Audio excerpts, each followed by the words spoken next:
Why being always in training is the secret to an unbreakable mind.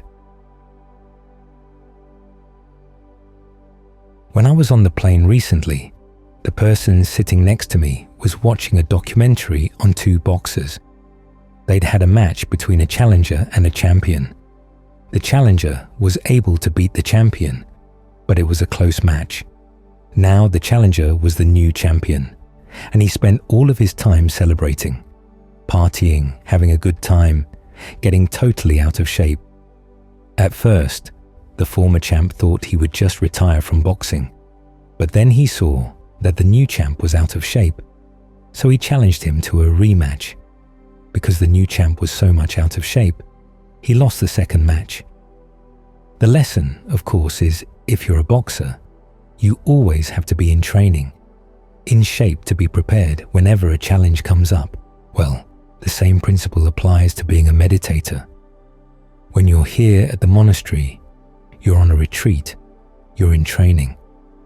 When you go home, you have to remind yourself that you're still in training, just as an athlete has to be careful about diet, exercise, and also has to have the right values in mind.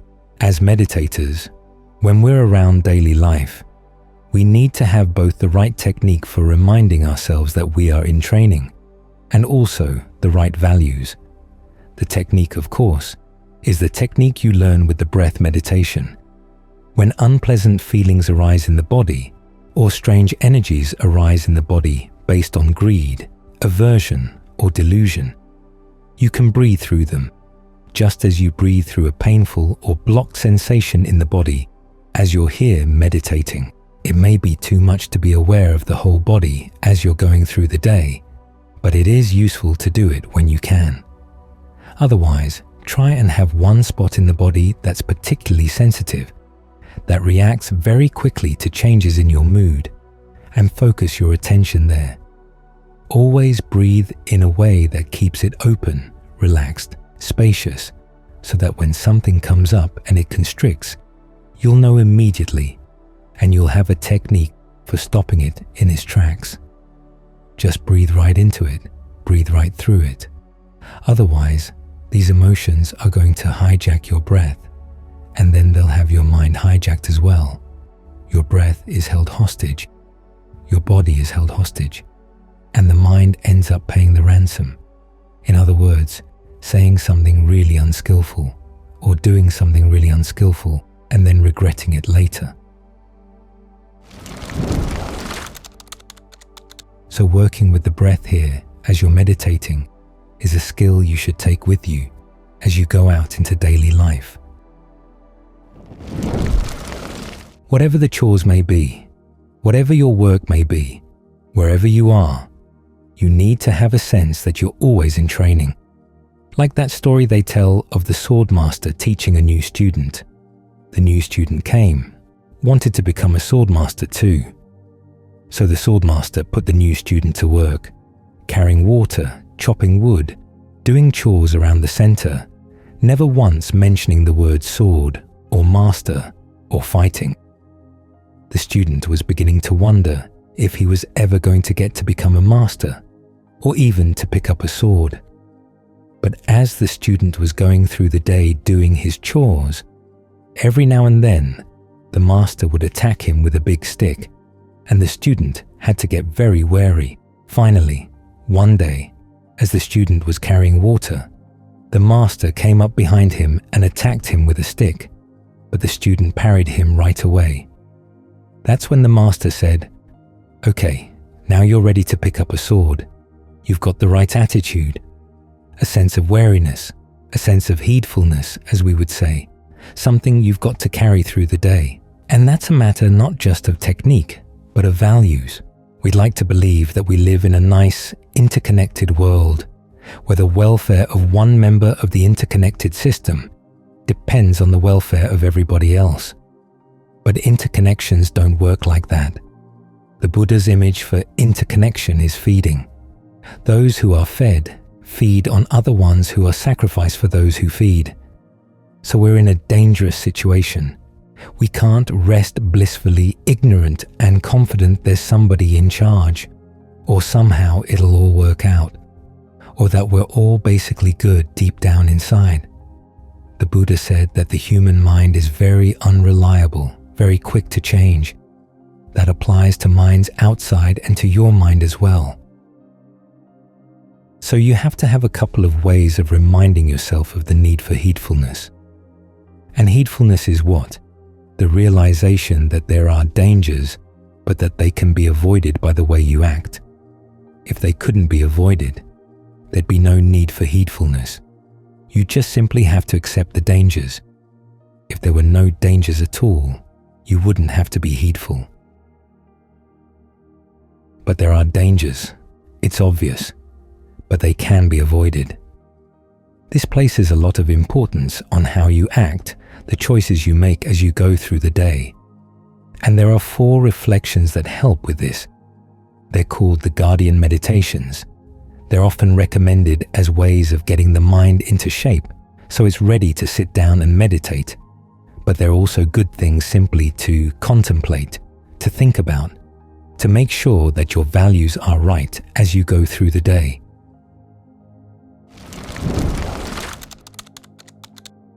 The first one is recollection of the Buddha. The Buddha reminds us of what is possible. Human beings can do this. They can gain awakening. They can find a true happiness, a blameless happiness, through their own actions. We live in a world where that's been shown to be possible. At least there's news that it is possible. And you don't want other news to get in the way of your willingness to test that possibility. Human beings have it within their power to get beyond greed, aversion, and delusion. They have it within their power to train their minds to act, to speak, to think in ways that are noble. How many noble examples do we have in the news today?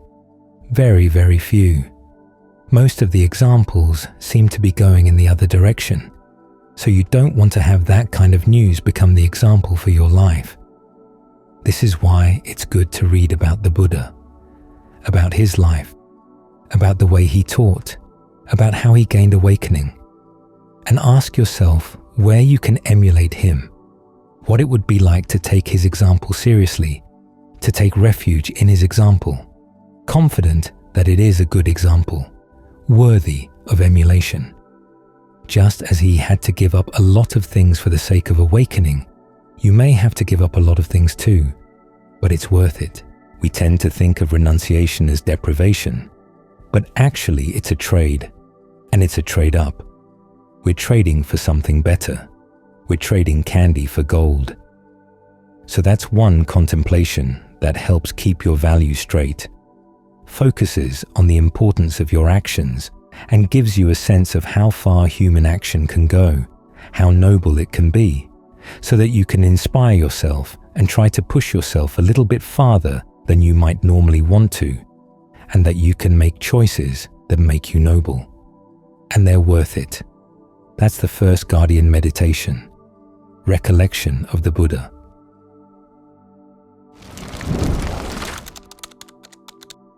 The second is goodwill. Goodwill is a wish for happiness, a happiness that's true, a happiness that's blameless. And this wish is meant to be spread around. Again, it's sometimes explained by saying that we're all interconnected. We're all part of one another, so we owe it to one another to have goodwill. But the Buddha never talks about who you owe goodwill to. He said it's something you give to everybody regardless, because if you have ill will for people, you're going to act unskillfully around them, and that's going to become your karma. So to protect yourself from yourself, you need to develop goodwill to be universal. As the Buddha said, it's a determination. It's not something that comes innately to us, to have goodwill for everybody. We're very easily inspired to ill will by people's actions when they harm us or harm somebody we love or harm somebody we think is undeserving of harm. So you have to be determined to have goodwill even for people who've been evil, cruel, and thoughtless. And you have to be mindful. It's something you have to keep in mind. Otherwise, you can spend a whole retreat thinking, "May all beings be happy. May all beings be happy." Then you leave, get in the car. Somebody cuts in front of you, and, well, may this being go to hell.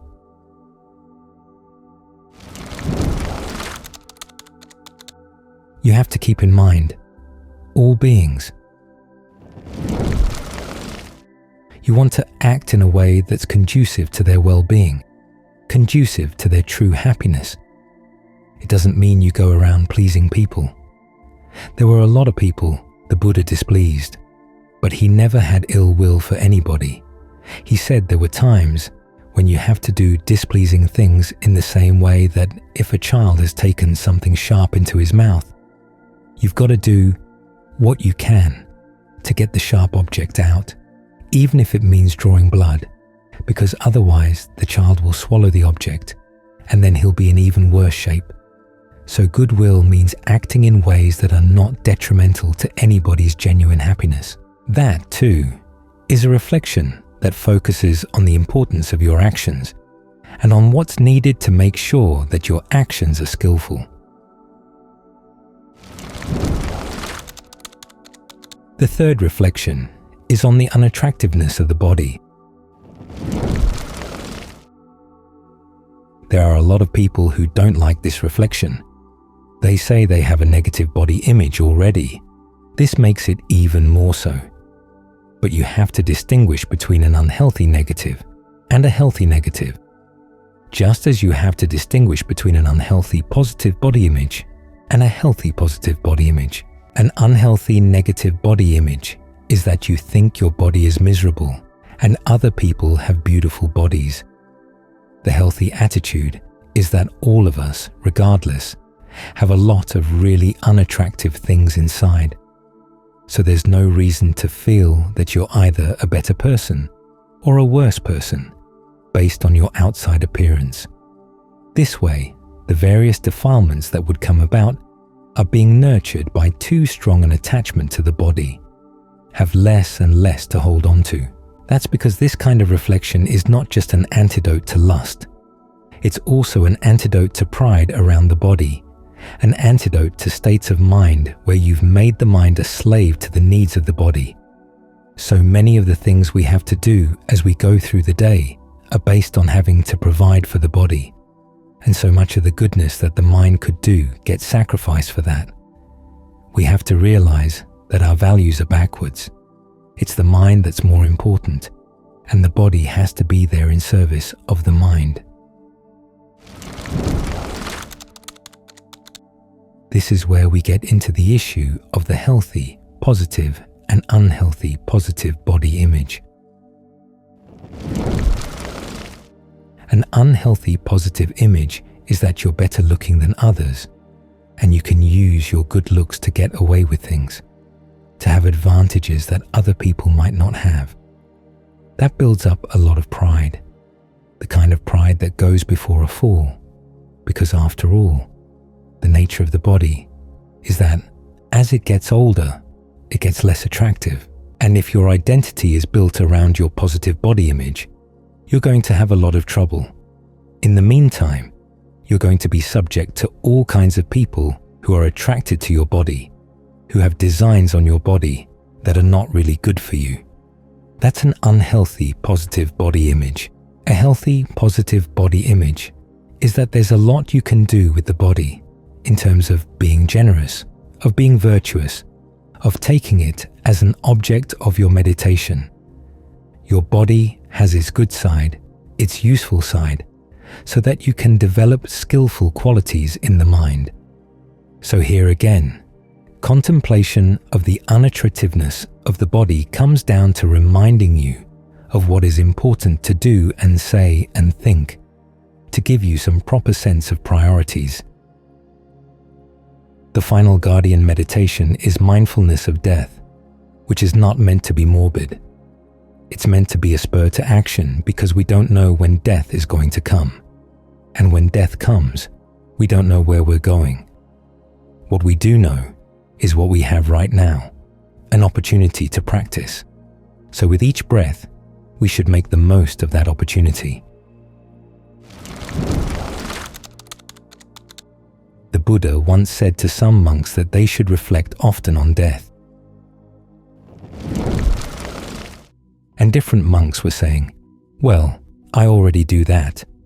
And the Buddha said, "Well, how many times do you do it in a day?" One monk said, "I do it once a day." Other monks said, "I do it twice a day." They described shorter and shorter periods of time between the reflections until it got to one monk who said, "Every time I breathe in," he said, "I think that if I can live for one more breath, I'll be able to accomplish a great deal in the practice." The Buddha said, "Okay, this is the monk who's heedful. Everybody else is heedless." It's worth noting that when the Buddha talks about focusing your attention on the present moment, it's never the present moment as an end in itself, or as a wonderful place to be. He said it's the place where work can be done. Your duties can be done. Your duties with regard to the Four Noble Truths, to comprehend suffering, abandon its cause, realize its cessation by developing the path. So this is what reflection of death is for. When the Buddha talks about being in the present moment, it's always focused in the context of recollection of death. We're here because there's work to be done, and right here is where we can do it. So these four contemplations are useful for giving you a good set of values for being heedful as you go through the day, reminding yourself of what is possible. That's what recollection of the Buddha is for. Reminding yourself that you have to be careful about your motivation in dealing with other people. That's what Goodwill is for. Reminding yourself to get your priorities right. That's what contemplation of the body is for. And then reminding yourself of the urgency of doing the practice right now. That's what recollection of death is for. When you have the basic techniques down for reminding yourself that you've got to be heedful, reminding yourself that you've got to watch out for what the mind is doing right now, and you can use the body, use the breath as an anchor, then you augment it with these reflections that make sure that your values are straight. That way, you can live in the world and not be overcome by the world, and not forget the fact that you can be in training at all times, and you should be, because you never know what challenges are going to come up, either from outside or from inside. You've always got to be ready to parry them. You've always got to be ready to meet the challenges. After all, the Buddha's images for people who practice are never images of people relaxing their way to Nibbana. They're always images of people who are fighting, people who develop skills, people who are searching for something. So there is a fight, but it's a good fight, and the Buddha provides you with all the tools you need. It's simply up to you to make sure that you always stay in training for whatever the next moment may bring.